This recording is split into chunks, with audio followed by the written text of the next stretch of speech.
Hi, I'm Jennifer. Hi, I'm Marijke. And this is Cat's Chats. Cat's Chats. We're flying away. Winging it. We're winging it. Yeah.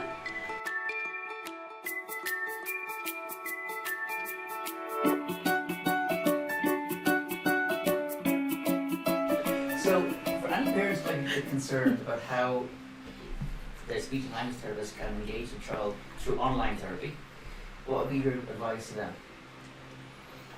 Well, I think the main advice is to let parents know that it's really the speech therapist's job to encourage the child to engage in the sessions. So that's our job. Yeah.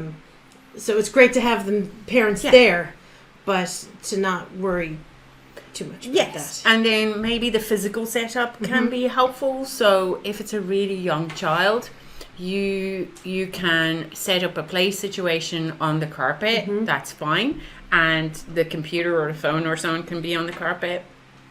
You can play away. And sometimes I might email a parent ahead of time. And I might say, would you mind having some toys ready like this? And then we might have a chat after just to outline that a little bit. Yeah. Let me pause. No, we have literal. Where did that piece? Okay. That's okay. Right. So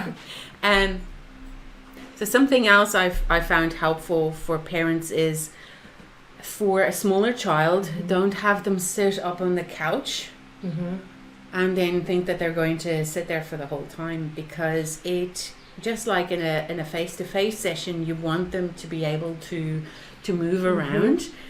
So you almost need to have them seated like you would in a therapy session. We'd usually have a smaller table or chairs. And sometimes I recommend that they block the child into the corner as such. And so if you have a corner of a room, let's make the child a chocolate muffin, right? And you're going to have the child sit in the corner, and you're going to have a table there, and then the exit you're blocking. Yeah. So that way they can't get up and run away because you're blocking them, so delaying them, because sometimes they just have an idea and they just get a little bit distracted, and it's not that they don't want to engage, they just need somebody to guide them back into it. Oh yeah, she was asking about that, or we were doing this game, and let us know if you think it's a good idea to do a song or a dance or a movement break, because sometimes we can't see the child's whole body. Yeah. I might only see shoulders and head, and I don't know what the bottom's doing. So sometimes if you see that happening, it'd be good to go, maybe shall we maybe have a movement break in the next little while? And that's a great cue to go, let's do a song, let's wiggle around, let's do a different type of activity, because we can usually read the room a little bit as well. And even how the expectations are set up. It's like, show the therapist your favorite toy is a really good thing to break the ice, so that they can talk about it. And we usually have some activities where a child can just watch it, and we slowly build a bit of a relationship. And other times we have some tips and tricks that have a kid jumping and going, oh yeah, and then we're getting what we need. So it's our job to do that piece. What we do need a parent there for is to just be able to refocus their attention at times, because we're not there to physically do that, isn't it? Or to look there, or if they say something and we didn't hear it clearly, to repeat it back to us. Repeat it back to us, so the child doesn't get frustrated, because sometimes it's about the connection. It's not about that the child didn't say it. Especially if they have speech sound disorder, they don't like repeating very much. And then we can go, you said it's a, and then mom can repeat that. That's absolutely fine. And the SLT will usually say, kind of coach the parent through that and say, okay, we're going to do this activity. Now, Mom, I'd really like it if you would repeat back everything your child says so I can write it down, or you can give me a thumbs up if the snake sound was there, so I know I heard it. That's part of our job, and to gauge it, to say, okay, it's time for a dance break, it's time for a new activity, and we're there to gauge that as well. Yeah, exactly. And the best sessions are when the kid is really enjoying it or they're really engaged in it. And then sometimes when they get a little bit distracted, they just go, oh, look. But if you tell a child, no, do this, you better sit still, they're going to shut down. Yeah.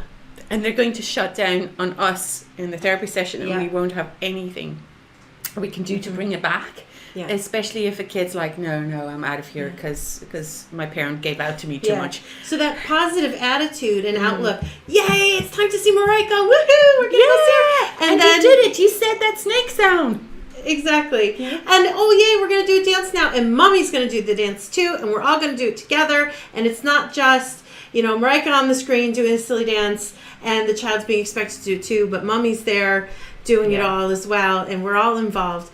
And I think if you're nervous or stressed about, is this going to work, you're going to have less of a chance of it being successful. So the more excited you are, oh yay, we get to see Marijke, let's bring her the new toy.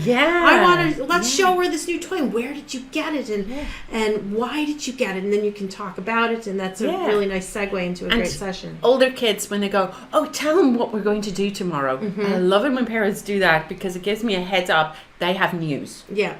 So, because sometimes it's really hard to get that initial conversations, especially when they get into the tweens kind of teenagers bit, and they're like, I don't know. Yeah. Nothing. Exactly.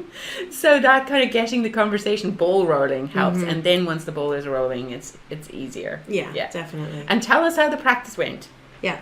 Did it work? Did it not work? What was tricky? We really need to know that. And I suppose from a practical point of view as well, just like you would for listening and attention activities, turn off the television, turn off the radio. If it's a quiet room, is maybe a bit better of a room. Not the toy room necessarily. Not the toy room. If you're in a sitting room and there's lots of kids outside the window, your child might be distracted. So maybe if there is a different room, that might be a better choice. If it's the only room, it's the only room, and we'll make it work. But the less distractions we have, the more successful we can have of a session. Yeah. Especially sometimes siblings come in, and that's okay. I think involving siblings in things are okay. But sometimes we're doing an assessment that means you need a quiet environment. They need to hear the question really clearly, and it's maybe unfair to have a distraction in the room at that time. So that can be. So you have to think about that as well, and I suppose how far you are from the router. From your Wi-Fi router can be very important. Some internet providers are better than others, and depending on where you live. So if you're upstairs and the router is down on the opposite side of the house, you might not have as good a connection, and so there might be lots of drop signals. So I'll often say, can you get closer to your router? So I know that the signal is nice and strong. Yeah. So it might be that the noisiest room is the room that you have the best connection in. So you just have to roll with what's going to work best. Exactly. It's a balance things, and you can't, sometimes you just can't get a perfect setup, and that's okay. Sometimes in the clinic we don't get a perfect setup, and that's just, we can adapt and we can go with it.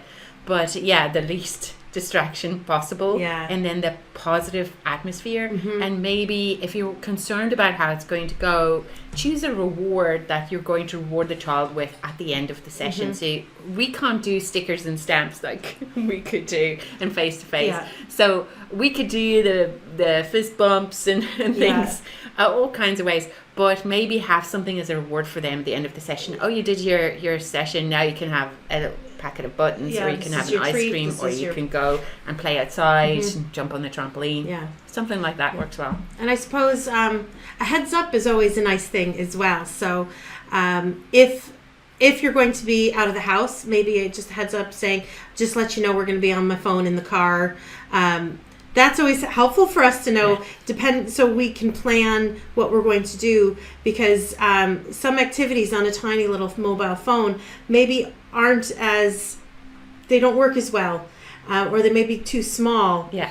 So it's really helpful for us to know, let's say the laptop's broken or whatnot, so we're using the phone, or we're going to be at Granny's house today. It's just so we know, so we kind of have that in the back of our head while we're planning. Because some activities that we use, you really can't give remote control access if somebody's on an iPad or a phone.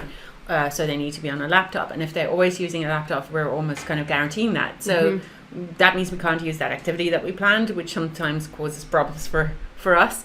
That we'll have to completely throw everything out and change. So to have that heads up is really helpful. Yeah, definitely.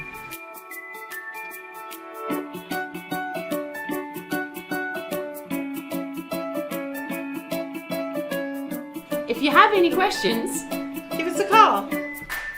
send in your questions and we'll try our best to answer them.